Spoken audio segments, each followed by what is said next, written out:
terdengar Ibu, Bapak?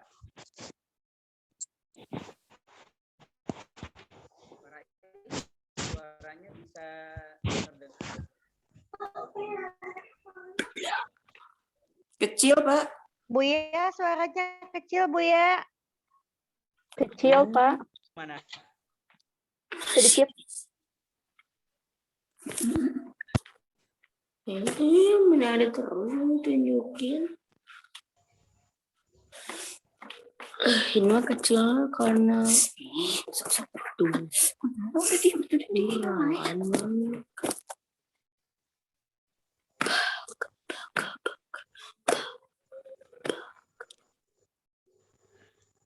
Kalau sekarang jelas nggak? Jelas, Buya, jelas. Oh, jelas. Oke. Hamdan katsiran kama amar asyhadu an la ilaha illallah wa asyhadu anna muhammadan abduhu wa rasuluh amma ba'du. Ibu-ibu solehah, adik-adik soleh dan solehah, alhamdulillah kita bisa berjumpa meskipun dalam suasana virtual, tapi mudah-mudahan tidak lantas mengurangi kehidmatan acara ini. Ibu-ibu solehah, panggilnya apa ya? Mama-mama solehah atau apa, Pak Rais? Kita panggil Mama-mama Solcan, mama-mama soleha dan cantik, bolehlah Mama Solcan. Pada kesempatan kali ini saya diamanati oleh SD Sedunia untuk ikut berbagi informasi yang berkaitan dengan antara gadget, perkembangan internet dengan Islam. Nah, supaya tidak terlalu lama ngajinya, karena khawatir ibu harus mepende murang kali pangintennya. Mepende bapak oge panginten kan repot. Nah, sebelumnya coba kita perhatikan PowerPoint yang hendak saya share.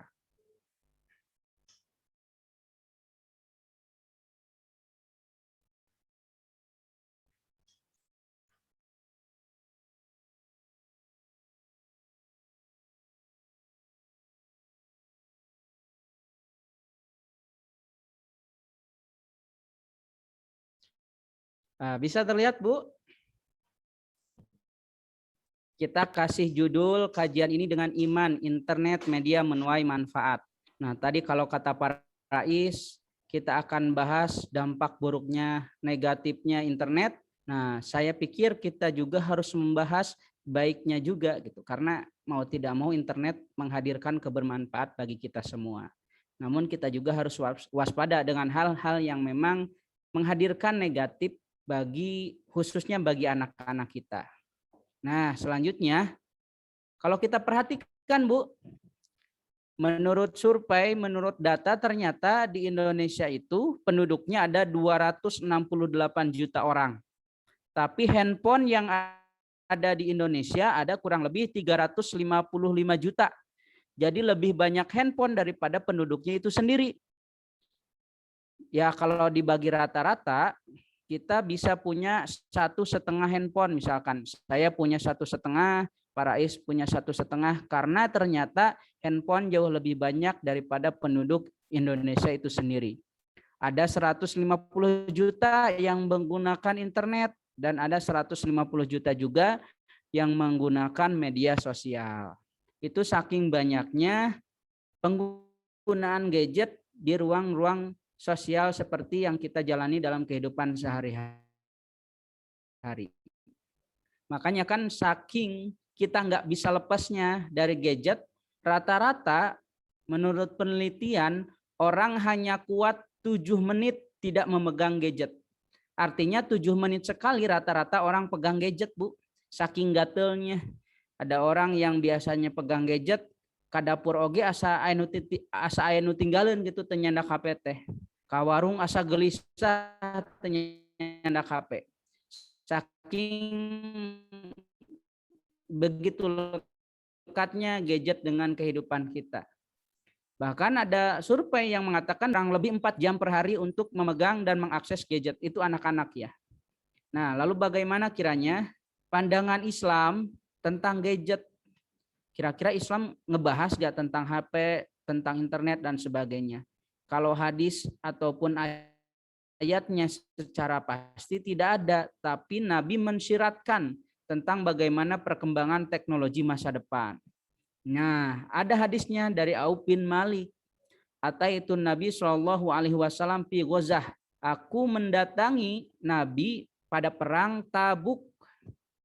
Wahwa fi kubatin min Adam, dan pada saat itu Nabi berada di tenda yang terbuat dari Adam. Adam itu artinya kulit. Lalu kemudian Nabi bersabda, memberikan wejangan kepada Auf bin Malik. U'dud sittah mim baini yadai sa'ah. Hitunglah 6 hal yang apabila 6 hal itu terjadi, itu menjadi pertanda akhir dari zaman. Ataupun pertanda bahwa zaman sudah berada pada titik akhir. Atau bisa dalam bahasa lain disebut sebagai tanda-tanda akhir zaman. Apa sajakah tanda-tanda akhir zaman kata Nabi? Yang pertama, mauti, kematianku. Maksudnya apa? Maksudnya di antara hal yang kemudian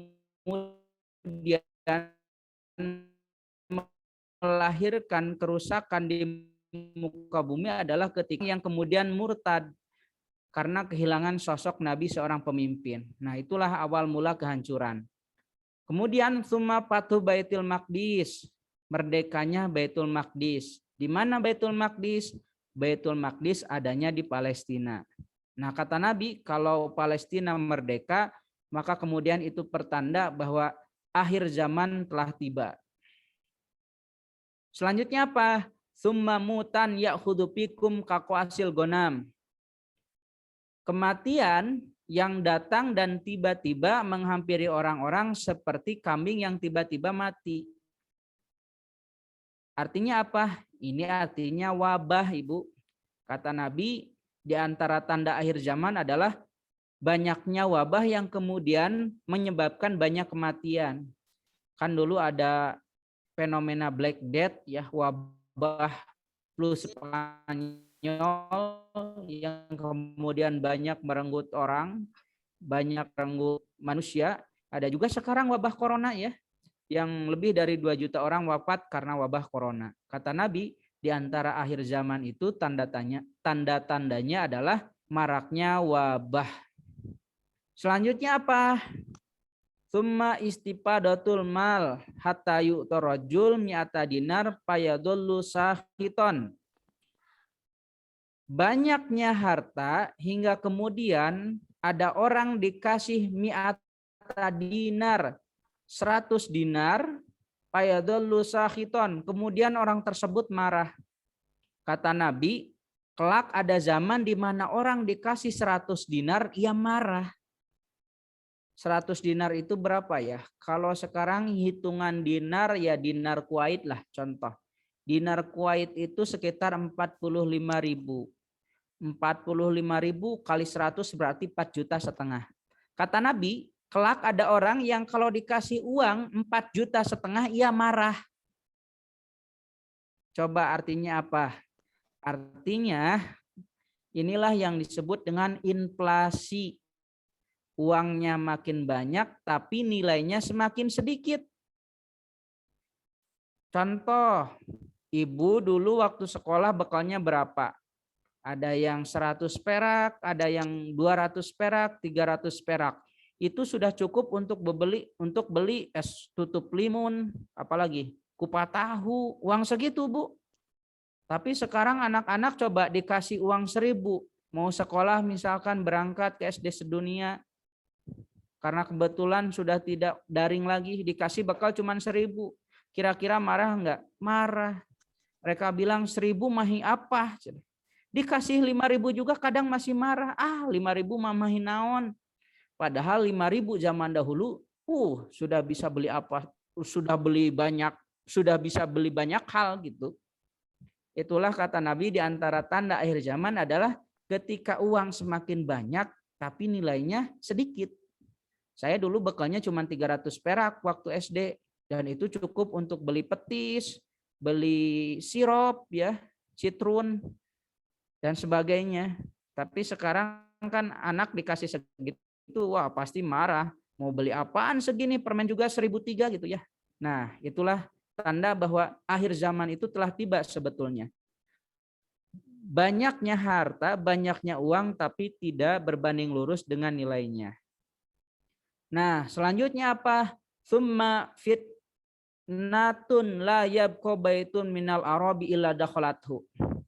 Selanjutnya kata Nabi di antara tanda akhir zaman adalah fitnatun, ujian, la yabqa baitun minal arab illa dakhalathu, yang akan muncul di rumah orang-orang Arab gunung. Coba bayangkan Ibu, kata Nabi bahwa kelak ada ujian, yang ujian tersebut ada di setiap sudut rumah-rumah hingga orang Arab gunung sekalipun memilikinya. Artinya apa? Ini ujian, siapapun akan memilikinya. Baik status, baik perbedaan pendidikan, baik perbedaan ekonomi, semua orang pasti akan memiliki ujian ini. Yang jadi pertanyaan, kira-kira apa sih yang siapapun pasti memilikinya? Yang ada di setiap rumah apa coba Ibu?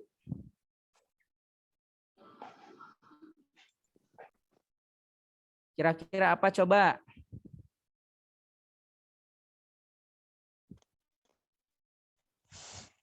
Handphone. Halo? Ibu? Nundutan? Bobo? Handphone. Saya Buya ayeuna. Kinten-kinten naon nu aya di setiap bumi ayeuna? Handphone. HP. HP Buya. Wah, pinter. HP. HP, TV tuh. Artinya Kendaraan. apa? Kata Nabi, kelak di akhir zaman itu ada fitnah, ujian. Fitnah itu artinya ujian yang akan ada di setiap rumah, terlepas statusnya apa. Da ayeuna namanya jalmi nu disebat jalmi tegaduh teh samiskin-miskina jalmi HP nama Android Ibu.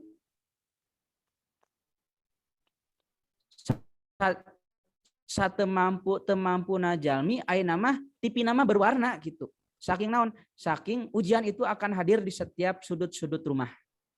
Dan itulah tanda bahwa ternyata kata Nabi itu bagian dari zaman sudah berada pada titik akhir. Dan yang terakhir kata Nabi, summa hudnatun takunu bainakum wa baina bani asfar payaqdirun. Kamu banyak menjalin kerjasama, komitmen dan perjanjian dengan Bani Asfar. Bani Asfar itu siapa? Orang-orang yang memiliki ras berwarna kulit kuning ya. Ada ulama yang mengatakan ini adalah bangsa Eropa, ada juga yang mengatakan ini adalah bangsa Asia Timur seperti Jepang, Cina dan sebagainya. Nah, setelah kita banyak menjalin komitmen, payaqdirun, ternyata mereka banyak mengkhianati. Nah, itulah tanda beberapa bahwa zaman itu sudah berakhir. Yang diantaranya saya akan lebih banyak membahas tentang poin kelima, yaitu fitnah di setiap sudut-sudut rumah yang kemudian disebut oleh Ibu tadi TV ataupun gadget. Nah, selanjutnya apa sih kira-kira dampak negatif gadget dan internet? Nah, kita bahas negatifnya dulu. Nanti kita bahas positifnya. Yang pertama, penyebaran berita hoax. Nah, Allah berfirman agar kita berwanti-wanti untuk tidak menyebarkan berita hoax. Ya ayyuhalladzina amanu, a'udzubillahi minasyaitonirrajim. Ya ayyuhalladzina amanu, in ja'akum fasikum binaba'in fatabayyanu antusibu qauman bijahalatin fatusbihu ala ma fa'altum nadimin. Surat Al-Hujurat ayat 6. Di sini Allah menjelaskan, hai orang-orang yang beriman, apabila datang kepadamu orang fasik binaba'in dengan berita fatabayyanu, maka carilah kebenarannya dan kejelasannya.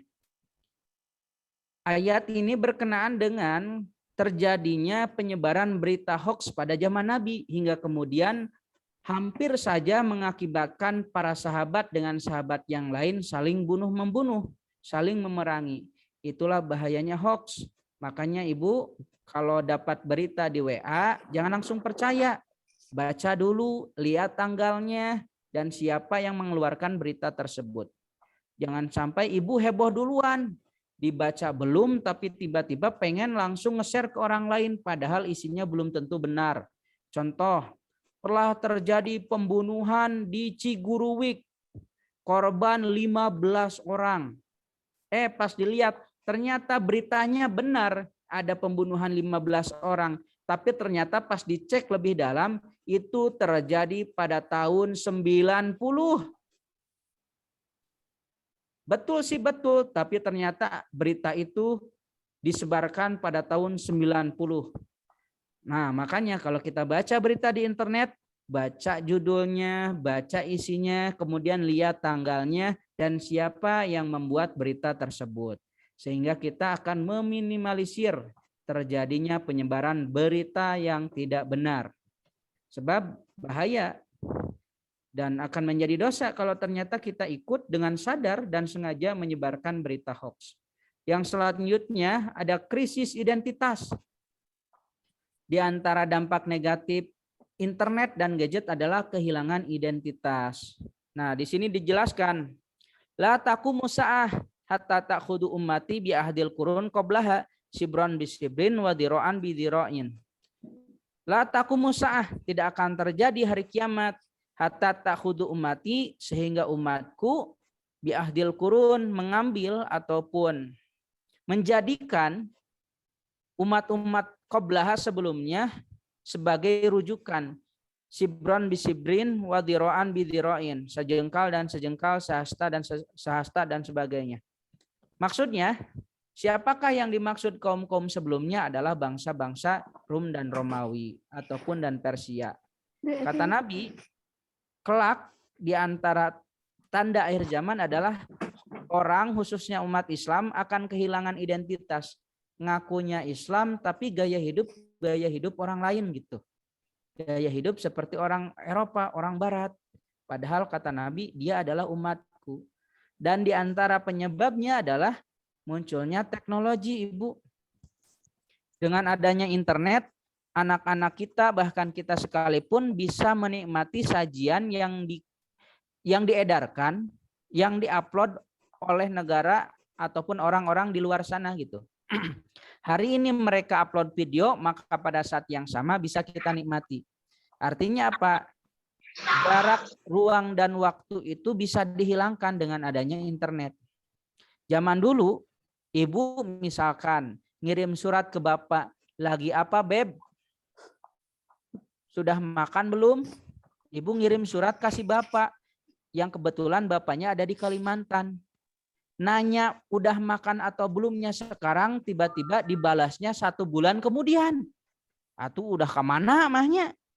Tapi sekarang mah beda, Ibu. Dengan adanya WA, hari ini, detik ini, Ibu bilang, nak lagi apa? Maka pada saat yang sama bisa langsung dijawab. Nah, begitupun internet dengan berbagai macam hiburan. Hari ini orang Amerika upload video, orang Korea upload video, maka pada saat yang sama bisa kita nikmat. Makanya tidak jarang ya ada orang, misalkan orang Manglayang, tapi gaya rambutnya seperti orang Korea, dicat warna kuning ya. Orang Korea mah rada pantes, da kulitna bodas. Tapi orang Manglayang misalkan nuka luhur ka ditu, ataupun simkuring orang Ciamis tiba-tiba hayang mirip orang Korea. Rambutna dicat, cat hejo, cat biru, cat koneng. Tapi wajahna wajah hawuk, Ibu. Lain kasep, kalah katinggalina jiga lasun, Ibu. Terang lasun, careuh. Nah, itulah dampak teknologi, hilangnya krisis identitas. Makanya lah anak-anak SD sedunia mah nggak usah berkiblat ke Korea ya, ke Amerika, cukup saja seperti orang Ciguruwik yang hobinya makan tahu bulat digoreng dadak 500-an. Nggak usah neko-neko. Selanjutnya apa? Hilangnya wilayah privat. Dengan adanya teknologi, internet, media sosial, sok sakapeung hayang nge-upload berbagai hal gitu. Aduh aku lapar, diupload, ditulis status, laparnya tuang, sanes upload status, moal aya nu ngahuapan. Tiba-tiba misalkan Parais update status, aduh aku lapar, maknya saya aya sumping ke Bandung ngahuapan Parais karena baca status. Kalau lapar ya makan. Aduh sakit. Kalau sakit minum obat. Jangan update status. Aduh mau mandi. Jangan ngajak. Jangan ngasih tahu, mandi aja. Ya. Tapi dengan adanya teknologi media sosial, seolah-olah kehidupan kita jadi tidak memiliki privasi gitu ya. Nah, makanya di sini hilangnya wilayah privat. Ada hadis yang unik. Kullu ummati mu'afan. Setiap umatku dimaafkan, kata Nabi. Illa mujahirin. Kecuali orang-orang yang jahar.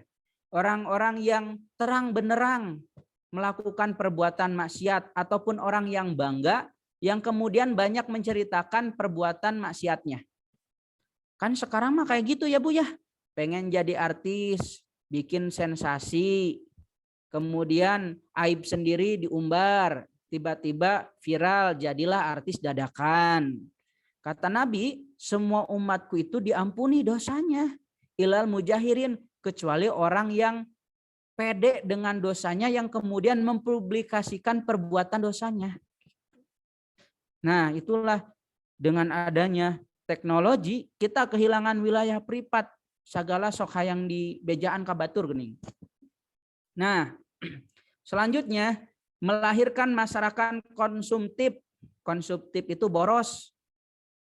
Zaman dulu, misalkan Bu Pupu mau beli gamis, kudu ngantri, kudu pageye-geye silih sikut di pasar baru. Tapi sekarang mah dengan adanya Lazada, dengan adanya Shopee, dengan adanya Tokopedia, Bu Pupu bari ngadapang eta barangna diantarkan ke bumi. Cukup dengan mengklik, kemudian mentransfer uang, gampang. Terus. Jadi patokana aya nama sanes butuh henteu butuh barang, tapi aya diskonan henteu. Selama diskon meskipun teu butuh hajar we. Ih, Bapak tinggali diskon. Padahal teu butuh acan. Dibelian we hantam eta bumi nepi ka jiga gudang, melian we barang teu butuh padahal ya, karena hanya diskon gitu. Makanya orang yang terlalu boros menggunakan uang untuk belanja online, nanti ada sinetron Bu di Indosiar, sinetron azab. Azabnya apa? Orang yang boros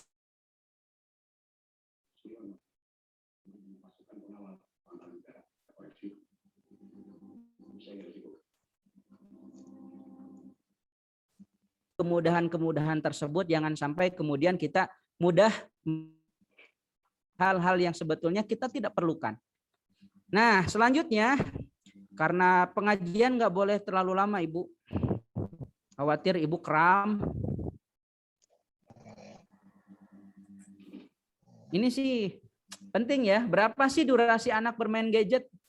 Nah, selama ini kita berpikir bahwa anak itu nggak boleh dikasih gadget. Nanti gimana masa depannya?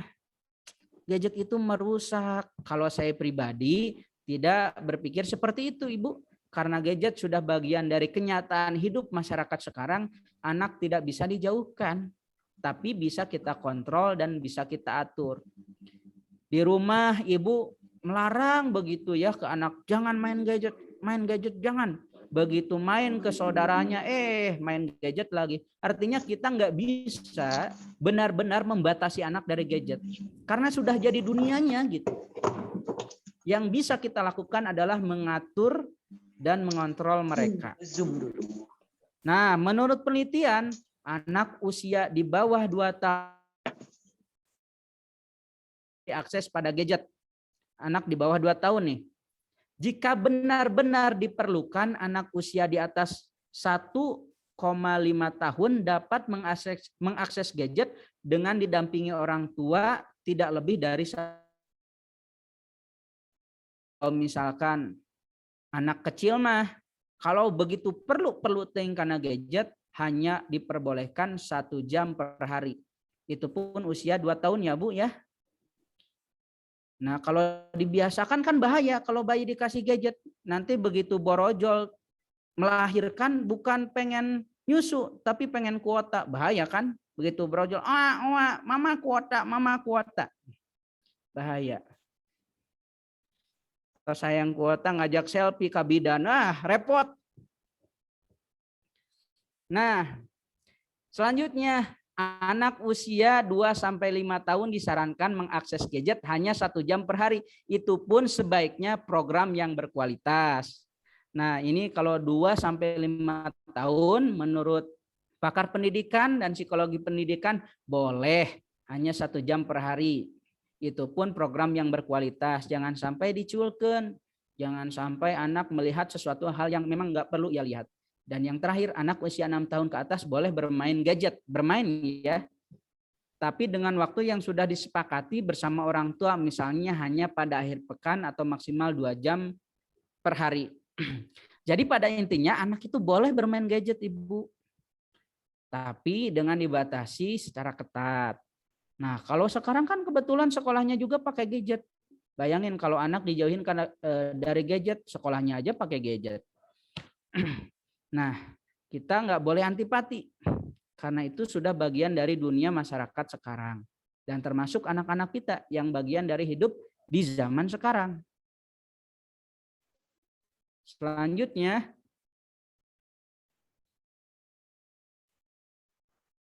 bentar ya. Manfaat gadget dan internet.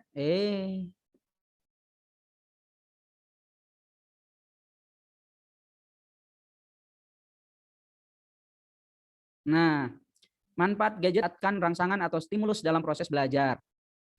Dengan belajar menggunakan gadget jauh lebih terangsang, Ibu, terstimulus. Simkuring punya murang kali gitunya.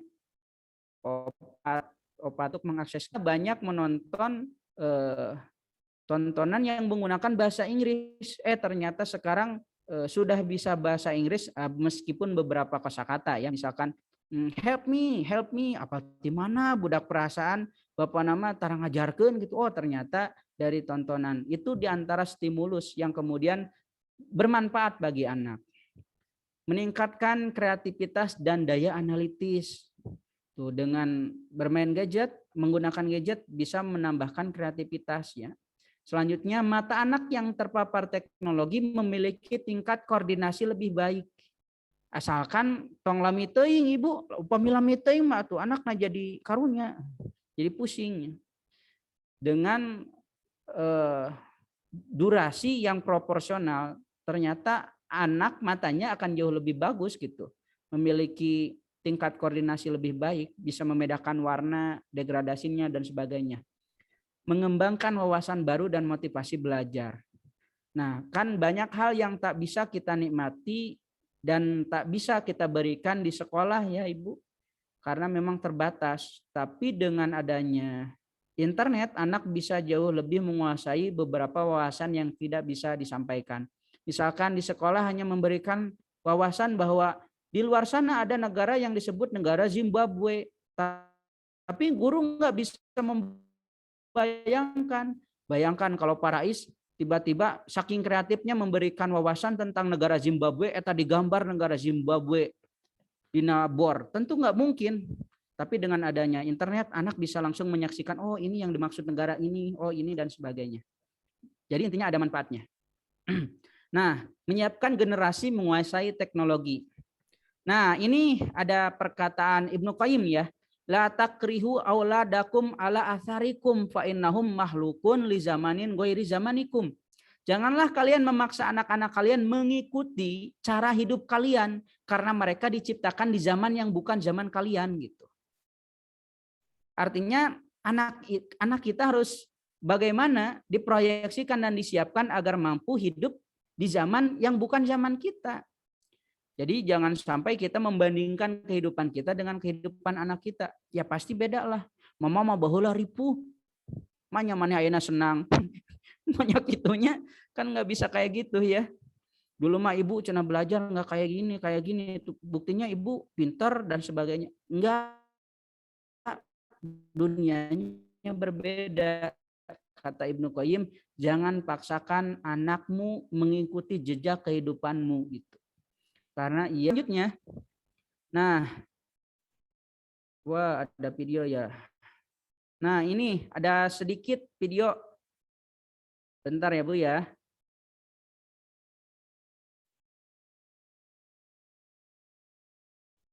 Ada tayangan. Stop. Bentar. Sedikit. Bagaimana perkembangan teknologi sudah begitu luar biasa di luar negeri itu ya.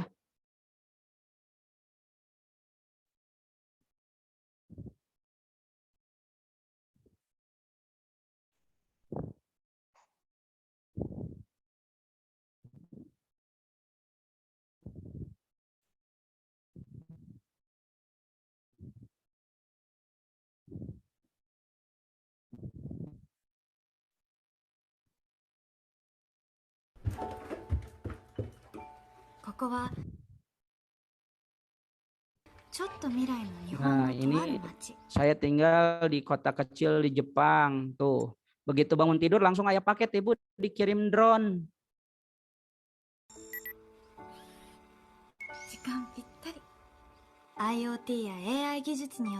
Tuh. ソサエティ5.0の社会です。おはよう。朝ごはん何にしよう。 Tuh, bisa nyarios sarang kulkas, Bu. Sambil menanyakan makanan sekarang apa ya yang baik. Nah, kemudian kulkasnya memberikan saran kamu sarapannya baiknya ini gitu.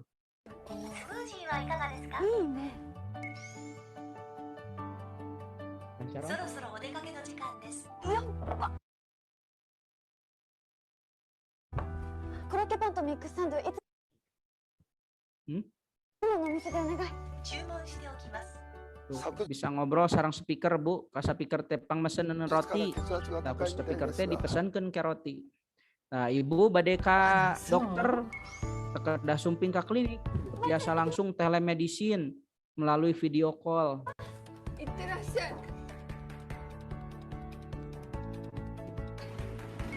Nah, tuh ada non ngaranna teh macul, ku robot maculna ge Bu.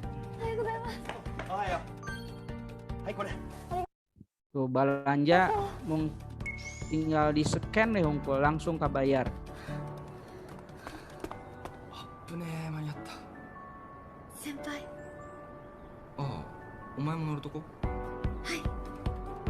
Tuh bus otomatis tanpa supir.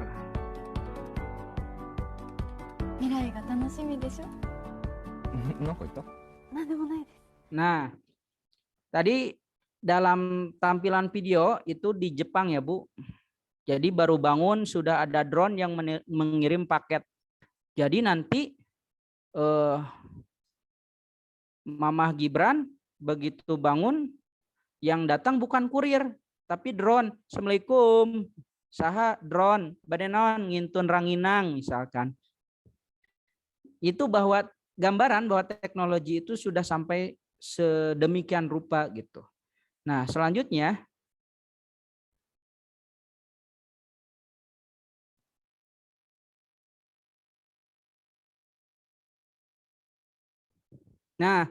ada beberapa nyata akan hilang, Bu. Ada pekerja pabrik nanti diganti sama robot, ada teller bank sekarang diganti sama ATM. Bisa setor tunai, bisa tarik tunai. Aya kasir, ada kurir diganti ku drone, ada pedagang pertokoan ganti ku Shopee dan sebagainya. Tapi sekarang ada profesi baru juga, ada YouTuber. Dulu nggak nyangka bahwa ngobrol di depan kamera bisa jadi profesi, bisa ngasilin uang. Tapi sekarang YouTuber cuman ngobrol doang di depan kamera kan gajinya menjadi profesi yang paling besar gitu. Ada selebgram, ada konten kreator, ada gamer tuh Bu. Zaman dulu teka bayang main game teh jadi pakasaban gitu. Ayeuna mah aya nu disebut profesi gamer Ibu. Nu gawena teh main game, diupload karena media sosial. Artinya apa? Dengan perkembangan teknologi banyak profesi baru yang kemudian akan hadir dan ada juga profesi yang akan hilang. Jangan sampai kita mendidik anak kita dengan wawasan-wawasan yang kolot gitu. Nah, kamu kudu jadi pilot, bateuing engke mah pilot teh aya sabab diganti ku pilot otomatis. Nah, kamu kudu jadi pegawai bank. Ibu. Jadi wawasan kita harus selangkah jauh lebih depan. Nah, kesimpulannya apa? Gadget dan internet memiliki sisi positif dan negatifnya. Sebagai umat Islam, kita diperintahkan untuk berhati-hati. Selain itu juga kita diperintahkan untuk terus belajar mengambil manfaat dalam setiap kesempatan. Selain itu, kita juga harus mendorong anak-anak untuk terus memperkaya keterampilan teknologi agar masa depan umat Islam bisa berkembang tidak hanya sebagai pengguna tapi juga sebagai pencipta teknologi. Nah, cekapwe sakitu pengawasan mah. Kalasan sim kuring aya jadwal deui di ujung berung. Janten hawatos lami teuing mah engke kuotana CF-nya punya. Pami kuotanya CF, oh aduh kumaha atuh tiasa weaan, tiasa ngaorder via Shopee. Nah, barangkali itu saja Ibu yang dapat saya sampaikan. Mohon maaf bila ada kekurangan. Ditutup dengan doa. Rabbana atina fid dunya hasanah wa fil akhirati hasanah wa qina adzabannar. Wassalamualaikum warahmatullahi wabarakatuh. Waalaikumsalam warahmatullahi wabarakatuh.